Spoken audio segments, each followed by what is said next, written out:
प्रदेश कांग्रेस प्रवक्ता विजय डोगरा बोले, जयराम सरकार के कार्यकाल में कर्मचारियों की नहीं हो रही कोई सुनवाई। कांग्रेस कर्मचारियों के हक के लिए लड़ेगी लड़ाई। जयराम सरकार पूरी तरह से विफल।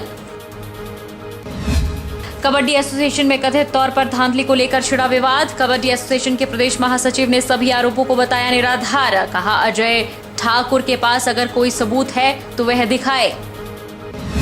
बिलासपुर बस स्टैंड के पास ड्रेनेज सिस्टम नहीं, सड़कें बनी दलदल। प्रशासन की लापरवाही आई सामने। लोगों ने जिला प्रशासन और नगर परिषद से समस्या के समाधान के लिए उचित कदम उठाने की मांग की।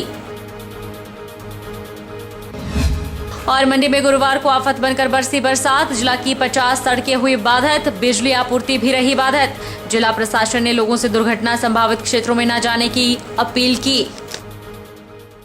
नमस्कार, आप देख रहे हैं आज 24x7। मैं हूं जनीशा। कांग्रेस प्रदेश प्रवक्ता विजय डोगरा ने ऊना में पत्रकार वार्ता कर जयराम सरकार पर सवाल खड़े किए हैं। विजय डोगरा ने कहा कि जयराम सरकार के कार्यकाल में कर्मचारी को धरने पर बैठने पर मजबूर होना पड़ रहा है। उनकी जायज मांगों को सरकार पूरा नहीं कर रही। सरकार पूर्ण रूप से विफल हो चुकी है, लेकिन सरकार इसे मानने को भी तैयार नहीं। उन्होंने कहा कि कांग्रेस पार्टी आने वाले समय में कर्मचारियों के हक के लिए लड़ती रहेगी। प्रदेश के अंदर जिस तरह से कर्मचारी सड़कों पे हैं, किस किस विभाग की बात करूं, आज हर कर्मचारी आज इस सरकार से तंग है और सरकार पूर्ण रूप से विफल हो चुकी है, लेकिन सरकार मानने के लिए तैयार नहीं। यह भी एक हठ धर्मता की कोई सीमा होती है और मुझे ऐसे लगता है कि प्रदेश के आज परिचालक भूख हड़ताल पे हैं। पिछले दिनों जिला परिषद के अधिकारी कर्मचारी संघ वो सड़कों पे था। ओल्ड पेंशन स्कीम को लेके कर्मचारी सड़कों पे हैं, गृहिणियां सड़कों पे हैं। आज मुझे आपके इन चैनल्स के माध्यम से ये कहना है कि आज प्रदेश की सरकार पूर्ण रूप से विफल हो चुकी है और अब माननीय मुख्यमंत्री जी से मैं ये कहना चाहता हूँ कि हताशा में हम लोगों को मर्यादित भाषा भी बोलनी चाहिए। हमें कोई असंसदीय भाषा का प्रयोग नहीं करना चाहिए। और आज तो बड़ी दूर की क्या बात है, पिछले 2021 से हमारे माननीय हाई कोर्ट ने भी कर्मचारियों का जो सबॉर्डिनेट कोर्ट्स हैं, उनके कर्मचारियों के लिए जो रूल्स और नियम जो तैयार किए थे सरकार के पास, वो भेजे कि उनके प्रमोशन की बातें थी, उनकी और कोई मांगे थी, वो भी 2021 से आज दिन तक लंबित पड़ी। जिला कांग्रेस सोलन द्वारा शुक्रवार को पीडब्ल्यूडी रेस्ट हाउस सोलन में विधानसभा चुनाव के मद्देनजर एक बैठक का आयोजन किया गया, जिसमें आगामी विधानसभा चुनाव को लेकर रणनीति तैयार करके कार्यकारिणी का विस्तार किया गया। इस दौरान हर विधानसभा क्षेत्र में 50-50 महिलाओं की टोली बनाकर जनता के बीच जाकर प्रदेश सरकार के जन विरोधी नीतियों के बारे में जागरूक किया जाएगा। जिला महिला कांग्रेस के अध्यक्ष उमा गर्ग ने बताया कि विधानसभा चुनाव नजदीक है, ऐसे में कांग्रेस पूरी तरह से तैयार है। इसी के चलते जिला महिला कांग्रेस द्वारा बैठक का आयोजन कर कार्यकारिणी का विस्तार किया गया। उन्होंने बताया कि विधानसभा चुनाव के मद्देनजर घर घर तक महिलाएं पहुंचे, उसके लिए हर 50-50 महिलाओं की टोली विधानसभा क्षेत्र में बनाई जा रही है। वहीं हर जिला परिषद क्षेत्र में 10-10 महिलाएं जाकर लोगों को प्रदेश सरकार की जिन विरोधी नीतियों के बारे में जागरूक करेंगी। उन्होंने कहा कि आज महंगाई लगातार बढ़ती जा रही है, लेकिन प्रदेश सरकार इस पर कोई भी अंकुश नहीं लगा पाई है। और हमारे जो मेन मुद्दा हमारा था कि एक तो हमारे 2022 में चुनाव आ रहे हैं उस विषय में, और हर एक ब्लॉक में जो है हमारी महिला की 50-50 महिलाओं की टोली तैयार की जा रही है, जो 2022 में जो हमारा कांग्रेस का प्रतिनिधि होगा उसके लिए काम करेंगी। हर जिला परिषद वार्ड में हमारी 10-10 महिलाएं जो है काम करेगी। और जैसे कि आपको पता है कि आज महंगाई जो है चरम सीमा पर है, हर रोज़ सरकार महंगाई बढ़ा रही है, हर रोज़ पेट्रोल डीजल राशन सबके दाम बढ़ते जा रहे हैं। तो इस विषय में भी आज हमारे महिलाओं के साथ चर्चा हुई और आज जो हमारा मेन मकसद है यही है कि किस तरह से इस गलत सरकार की जो गलत नीति है उसको हम जनता तक ले जा रहे हैं। और जल्दी ही जो है कांग्रेस के जैसे ही प्रत्याशी घोषित होते हैं तो हमारी जो महिला कांग्रेस की पूरी टोली जो है हर एक क्षेत्र में जो काम करेगी। भाजपा महिला मोर्चा की राष्ट्रीय अध्यक्ष विनीता श्रीनिवासन सोलन पहुंची। सोलन में भाजपा महिला मोर्चा मंडल की महिलाओं के साथ बैठक कर आगामी चुनावों को एकजुटता का संदेश दिया। उन्होंने कहा कि भाजपा विश्व की सबसे बड़ी पार्टी है और आगामी चुनावों के लिए उन्होंने महिलाओं को एकजुटता से कार्य करने का संदेश दिया। उन्होंने कहा कि केंद्र और प्रदेश सरकार की जन कल्याणकारी योजनाओं से लोगों को लाभ मिल रहा है। The BJP is giving importance to the women leadership, and even the last 5 state assembly elections, around 10% of the seats have been given to Mahila. Even in the recent Rajya Sabha nominations, more number of women candidates have been given.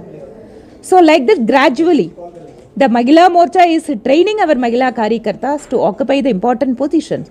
And at the same time, the party is also recognizing the potential of the women leaders. And it's all taking place, and that too particularly under the Prime Minister. We can say that it is a golden era for a women. See, starting from the grassroots level, addressing their basic needs like water, toilets, opening of bank accounts in their name, and Awas Yojana. Like that, on one part, the BJP government they are understanding their basic need and also addressing the issues. On another hand, large number of women are being involved in the decision making process. So this is how the BJP is recognizing the potential of the women. Kinnaur विधायक जगत सिंह नेगी ने रिकांगपिओ में कहा कि जिला किन्नौर में पिछले 4.5 वर्षों में सरकार ने जनजातीय सलाहकार परिषद की केवल एक ही बैठक करवाई है, जिसके चलते प्रदेश के जनजातीय क्षेत्रों समेत जिला किन्नौर की समस्याओं और विकास के कार्यों को गति नहीं मिल पा रही है और न ही इनकी समीक्षा हो पा रही है। सरकार ने जनजातीय समुदाय के हित के साथ खिलवाड़ किया है। वहीं अब सरकार के 2 महीने बचे हैं, पर इस अहम बैठक को करवाने में सरकार सक्षम नहीं दिख रही। ये जो जनजातीय सलाहकार परिषद है, इसकी गरिमा को भी जो है बीजेपी की सरकार ने कम किया है, क्योंकि एक सरकारी जो लाभ पे पद पर बैठा हुआ व्यक्ति, आपको याद होगा कि सूरत नेगी को जो है इस सलाहकार परिषद का जो है सदस्य बनाया गया। और जब मैंने इसका उज़र किया पहले जो मीटिंग में, तो मुख्यमंत्री ने कहा कि इस पे हम कार्रवाई करेंगे, परंतु कोई कार्रवाई इन्होंने नहीं की। मुझे विवश होकर हाई कोर्ट में जाना पड़ा और हाई कोर्ट ने जो है इसमें इंटरवेन करके जो ये लाभ के पद पर बैठा हुआ व्यक्ति था, जो सरकार का अपना व्यक्ति था, उसको इस जो संवैधानिक जो हमारा परिषद है वहां से इसको हटाया, स्टे लगा हुआ उसमें। शुक्रवार को चिंतपूर्णी के मुख्य बाजार में स्टेट बैंक की एटीएम के पास 2 कार सवारों की झड़प हो गई। प्रत्यक्षदर्शियों के अनुसार पीछे से आई इनोवा कार ने ब्रेजा गाड़ी के आगे गाड़ी लगा दी और इनोवा गाड़ी से बेस बैट लेकर उतरे युवकों ने गाड़ी पर हमला करने शुरू कर दिया, जिसमें गाड़ी के शीशे तोड़ दिए। चिंतपूर्णी में 2 गुटों में कार का पास लेने को विवाद हो गया। एक गुट ने दूसरे गुट की गाड़ी पर बेस बैट से हमला किया। स्थानीय लोगों ने इस दौरान बीच बचाव किया, जिससे गाड़ी में सवार व्यक्तियों को ज्यादा चोट नहीं आई। अगर स्थानीय लोग बीच बचाव के लिए ना आते तो कुछ भी हो सकता था। ब्रेजा कार सवार विशाल निवासी जलंधर ने बताया कि मुबारकपुर के पास को लेने के लिए इनोवा गाड़ी वालों से कहा सुनी हुई थी। उसके बाद यह गाड़ी लेकर आगे निकल गए थे। फ्रूट चाट मोड़ के पास गाड़ी इनसे आगे निकाल ली और चिंतपूर्णी के तरफ चल पड़े। चिंतपूर्णी बैरियर से आगे इनोवा गाड़ी एकदम से आगे आकर लगा दी और बेस बैट से हमला कर दिया। वहीं तत्काल इसकी सूचना चिंतपूर्णी पुलिस को दी गई, जिसके बाद चिंतपूर्णी पुलिस मौके पर पहुंचकर छानबीन करनी शुरू कर दी है और दोनों पक्षों को थाने तलब कर लिया है और आगामी कार्रवाई जारी है। हॉर्न दिता है सानू ते इन्हां नूं असीं रोक के पुछया, हाँ जी दसो की है। कहते तेरे को अगे गड्डी लंघदी है तो कढ़ लै। सर ये साडे तो अगे निकल गया। उस तो बाद जिहड़ा चौंक आंदा है चाट वाला चौंक जिन्होंने आपां कहने हैं सर, हाँ भाजी मेरे बेस बैट मारे इतने मारे मारे। फिर भाजी उत्थे अगे इन्होंने सर साडी गड्डी ते बेस बैट मारिया, तुसीं देख सकते हो उत्थे मारिया। फिर उस तो बाद सर इत्थे मगर ही इनोवा गड्डी ला के साडे सारे शीशे भन के, तो मैनूं खुद पई है सारिਆਂ ਦੇ ਵਿੱਚ ਸਾਰੇ ਲੋਕ ਨੇ ਤੇ ਸਾਰੇ ਜਲੰਧਰੋਂ ਆਏ। ਮੈਂ ਸਾਡੇ ਗੁਰੂ ਜੀ ਨਾਲ ਨੇ ਤੇ ਆ ਮੁੰਡਾ ਮੇਰਾ ਭਰਾ ਹੈਗਾ। ਇਹ 3 ਜਣੇ। जिस वेले गड्डी ਤੁਸੀਂ ਚਲਾ ਰਹੇ ਸੀ ਕਿੰਨੇ ਲੋਕ ਸਵਾਰ ਸੀਗੇ? 3 ਜੀ ਸੀਗੇ। हिमाचल प्रदेश के मंडी जिला में बरसात आफत बनकर बरस रही है। मंडी, बलसराज, नाशन, सरका घाट क्षेत्रों में मूसलाधार बारिश के कारण बहुत नुकसान हुआ है। चंडीगढ़ मनाली NH सहित 50 सड़कें बाधित हुई, जिनमें से कुछ सड़कों को बहाल कर दिया गया है और कुछ को बहाल किया जा रहा है। इसके अलावा जिला के कई क्षेत्रों में बिजली आपूर्ति भी ठप रही।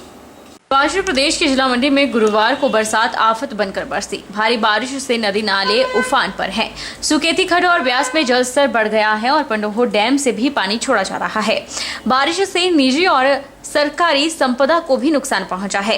अतिरिक्त उपायुक्त मंडी जतिन लाल ने जानकारी देते हुए बताया कि बारिश से मंडी जिला के गोहर, सिराज, मंडी, सुंदरनगर के करीब 50 सड़क मार्ग अवरुद्ध हुए थे, जिनमें से कुछ सड़कों को बहाल कर दिया है और कुछ सड़क मार्गों को बहाल किया जा रहा है। वहीं वीरवार को कोटली जोगिंदरनगर रोड भी रात को बंद था, जिसे खोल दिया गया है। इसके अलावा 45 बिजली ट्रांसफार्मर भी प्रभावित हुए हैं। बिजली आपूर्ति को बहाल किया जा रहा है। साथ ही संबंधित विभागों के अधिकारियों को तुरंत प्रभाव से सभी बाधित हुई सुविधाओं को बहाल करने के आदेश दिए गए हैं। जैसे कि आप लोग जानते हैं, हमारे मंडी ज़िला में पिछले कुछ दिन से लगातार बारिश हो रही है। इस बारिश के चलते हुए कल तकरीबन हमारे जो ज़िले में तकरीबन 50 रोडें ब्लॉक हुई थी, जो गोहर, सिराज, मंडी, सुंदरनगर एरिया की थी। जो हमारी कोटली जोगिंदरनगर रोड थी वो भी रात को ब्लॉक थी, जिसको अब खोल दिया गया है। इसके अलावा हमारे पंडोह जो हमारी मनाली की रोड है, पंडोह साइड में भी ब्लॉक थी, इसको भी आज सुबह खोल दिया गया है। इसके अलावा हमारी जो बिजली की ट्रांसमिशन लाइंस हैं तकरीबन 45 जगह पे ब्लॉक थी, जिस पे काम चल रहा है, काफ़ी ठीक हो गई है और आगे भी अभी आज 2-3 घंटे में चल पड़ेगी। अतिरिक्त उपायुक्त मंडी जतिन लाल ने सभी जिलावासियों से आग्रह किया है कि बारिश के दौरान नदी नालों की ओर न जाएं और ऐसे क्षेत्रों, सड़क मार्गों में जाने से परहेज करें जहां भूस्खलन होने का खतरा हो। उन्होंने कहा कि आगामी दिनों में भी मौसम खराब रहने और बारिश होने की संभावना है, इसलिए लोग एहतियात बरतें। मेरा सभी से ये अपील है कि इतनी बारिश के चलते हमारी जो रोड्स हैं, जो जिनमें लैंडस्लाइड का खतरा बना हुआ है, लोगों से ये अपील करता हूँ कि प्लीज़ उन रोड्स को अवॉइड करें और ऐसी जगहों पे मत जाएं। जो हमारे नदी नाले हैं, खासकर हमारा जो पंडोह डैम है, वहाँ से भी पानी को छोड़ दिया गया है। तो मेरी सभी से ये अपील है कि प्लीज़ हमारी जो मेन ब्यास नदी के आसपास जाना अवॉइड करें। जो ऐसे नाले हैं, जैसी हमारे स्ट्रीम्स हैं जहाँ पे पानी का बहाव बहुत तेज़ है, उन सबको भी अवॉइड करें ताकि जो किसी को कोई खतरा ना हो जान माल का। और बाकी हमारी तरफ से हम पूरी कोशिश कर रहे हैं और हमारे जो फील्ड स्टाफ है वो पूरी तरह से एक्टिव है कि कोई भी जगह जहाँ पे कुछ भी ब्लॉकेज हो उसको इमीडिएटली हम उसको सुचारू रूप से चला सकें। वक्त चला है छोटे से ब्रेक का।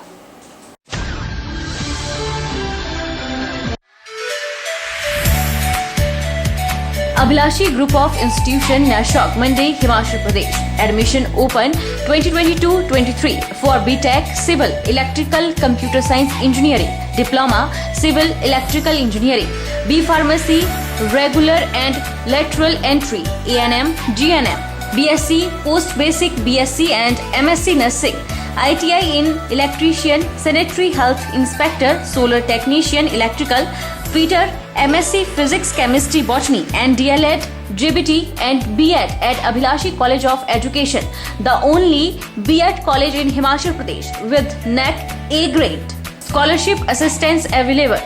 Contact for admission